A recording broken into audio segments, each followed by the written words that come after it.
Hyderabad tank bund Ambedkar చౌరస్తా దగ్గర రోడ్డుపై బైఠాయించారు బీసీ సంఘాల నేతలు. రాష్ట్ర సర్కార్ తీసుకొచ్చిన జీవో 46 ను రద్దు చేసి బీసీలకు 42% ఎన్నికలు నిర్వహించాలని డిమాండ్ చేశారు. బీసీల ధర్నాతో ట్యాంక్ బండ్ పరిసరాల్లో భారీగా ట్రాఫిక్ జామ్ అయింది.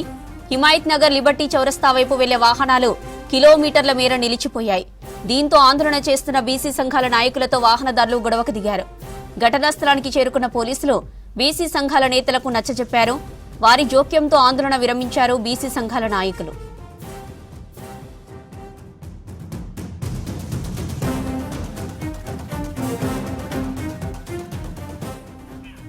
హైదరాబాద్ ట్యాంక్ బండ్ అంబేద్కర్ చౌరస్తా దగ్గర రోడ్డుపై బైఠాయించారు బీసీ సంఘాల నేతలు.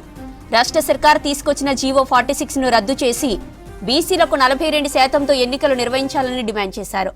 బీసీల ధర్నాతో ట్యాంక్ బండ్ పరిసరాల్లో భారీగా ట్రాఫిక్ జామ్ అయింది. హిమాయత్ నగర్ లిబర్టీ చౌరస్తా వైపు వెళ్లే వాహనాలు కిలోమీటర్ల మేర నిలిచిపోయాయి. దీంతో ఆందోళన చేస్తున్న బీసీ సంఘ నాయకులతో వాహనదారులు గొడవకు దిగారు. ఘటనా స్థలానికి చేరుకున్న పోలీసులు బీసీ సంఘాల నేతలకు నచ్చజెప్పారు. వారి జోక్యంతో ఆందోళన విరమించారు బీసీ సంఘం నాయకులు.